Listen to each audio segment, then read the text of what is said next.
Today, we're going to be talking about how making ourselves wrong actually builds less trust with ourselves. So, I want you to think about what happens when you make a decision, and then that decision didn't go the way that you thought it did. So, what you tell yourself is you made the wrong decision. You should have picked something different. You should have known better. What that does is when we then go to make the next decision, we're like, ooh, I don't know if I can do that. I don't know if I can make this decision. I want to make sure that I'm picking the right one.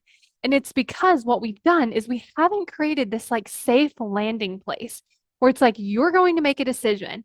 And then either way, no matter the outcome, you're still going to be nice to yourself.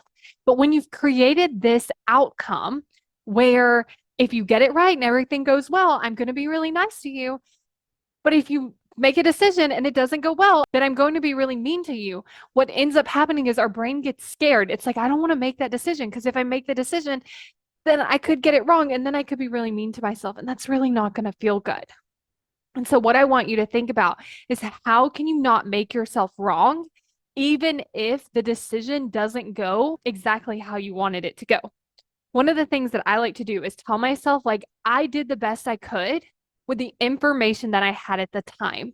So oftentimes we make a decision with the information we have, and then we get new information, and then we're like, you should have known that over here. You should have known that that was going to happen, and you should have made a different decision.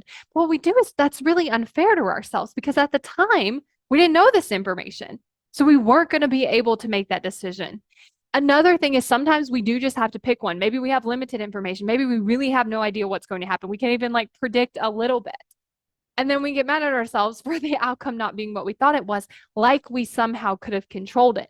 A lot of times it looks like we can, right? Had we just picked a different decision, we could have controlled the outcome. But what we forget is the person that was in that position doesn't know these things. It doesn't have this information. It can't predict the outcome because we just don't know any of that information. So, what I want you to think about is if you want to get really good at making decisions, you're going to want to build that trust with yourself. And the way that you do that is the way that you talk to yourself after you've made a decision and then you get the result from that decision. And sometimes I even like to tell myself, like, I'm so proud of you for making a decision.